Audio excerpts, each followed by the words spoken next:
Hello everyone, welcome back to Nomo Studio. So in this video ay magsasagot po tayo ng isang math random problem.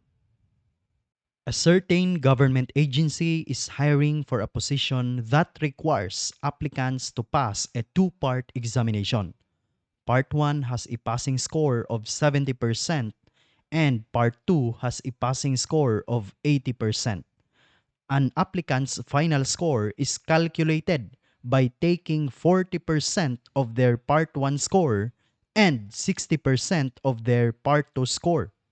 If an applicant scored 75% on Part 1, what is the minimum score they need to achieve on Part 2 to have a final score of at least 78%?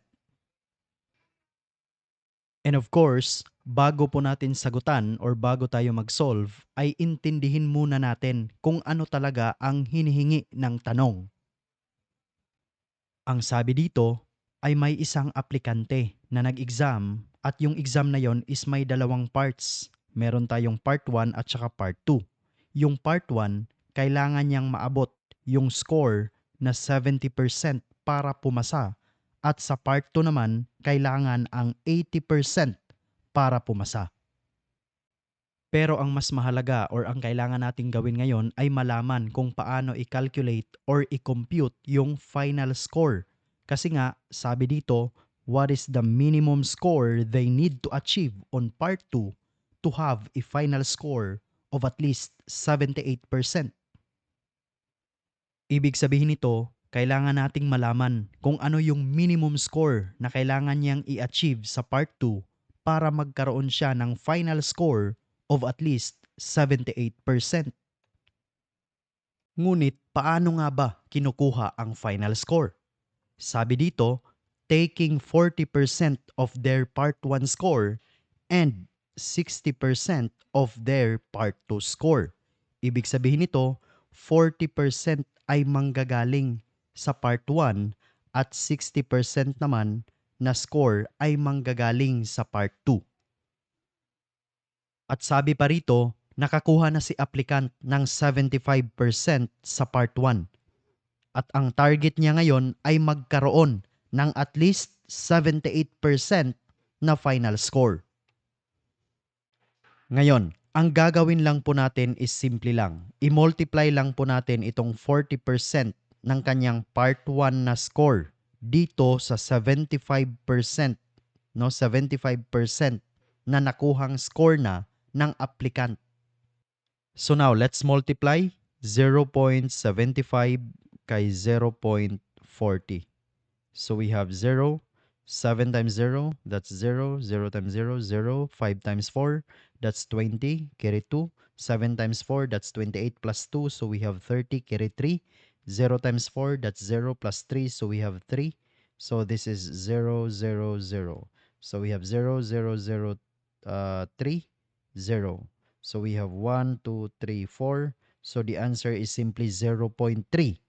So it means 0.75 times 0.40, that's 0.3 or 0.30. Now, i-multiply naman po natin itong si 0.30 by 100. So it means times 100. And the answer is simply 30. Ibig sabihin po nito, meron na pong 30 points si applicant sa part 1 pa lang yan. At ang next step naman po natin is hanapin kung ilan yung kulang na points para maabot natin yung 78% na final score. Ang gagawin lang po natin ngayon is to subtract these 30 points dito sa 78. So 78 lang, tanggalin natin yung percent na sign. So ang mangyayari po is ganito, 78 minus 30. And the answer is simply 48. Ito yung kailangan na makuha niya galing sa part 2 na exam. It means we need 48 points, no? 48 points to reach at least 78% na final score. At para ma-verify natin kung tama nga ba yung sagot natin na 48 points, ang gagawin naman po natin ay ganito. 60% multiplied by x equal to 48 points. Itong si x, ito kasi yung hinahanap natin, no?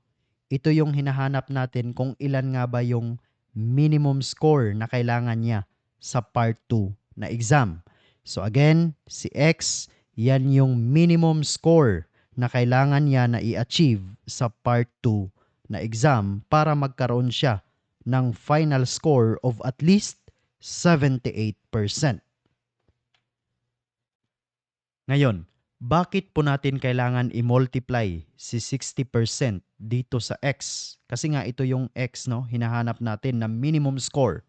So, i-multiply natin siya kasi nga 60% lang ng part 2 exam score ang kinukuha sa final score para maabot yung at least 78%. So now let's try to solve this. So we have 0.60 times x equal to 48. So we have to solve for the value of x divided by 0.60 divided by 0.60. So 0.60 divided by 0.60, that is already 1. So it means x na lang. Now we have 48 divided by 0.60. By the way, meron po tayong simple trick to solve this kind of percentage problem. Alam natin na itong si 0.60, that is simply 60%. So it means yan po ay 60 per 100 kasi nga 60%. So 48 divided by 60 over 100. And as we all know that when we divide a whole number by a fraction, ang gagawin lang po natin is to copy first the whole number, then change the operator from division to multiplication. Then get the reciprocal of this fraction. So we have 100 divided by 60. Pag sinabi po nating reciprocal, pinagbaliktad lang po ng pwesto yung numerator and denominator of the fraction. Now, para hindi na humaba yung solution natin, ay isimplify na po natin agad yung fraction na ito. Alam natin na yung both 160 ay divisible by 20. So it means 100 divided by 20, that is equal to 5. 60 divided by 20, that is equal to 3. So it means itong si 100 over 60, ang simplified fraction niya is 5 over 3. And by the way, baka may magtanong kung saan galing itong si 20 na ipinang-divide natin kay 160. Yan po ay ang tinatawag natin na GCF or Greatest Common Factor. At kung hindi nyo pa po alam kung paano kunin yung Greatest Common Factor, feel free to watch the video on the description of this video. So now, let's go back to the problem. Ang i-multiply na lang po natin is itong si 48 and 5 over 3. So tanggalin na po natin itong part na ito. So it means 48 times 5 over 3. So now we have 48 times 5 and that is equal to 240. Then copy the denominator 3. So 240 divided by 3 and that is equal to 80. And it simply means na na-verify na po natin na kailangan talaga niya magkaroon ng at least 48 points para ma-reach niya yung 80% na passing score sa part 2 na exam at para magkaroon siya ng final score of at least 78%.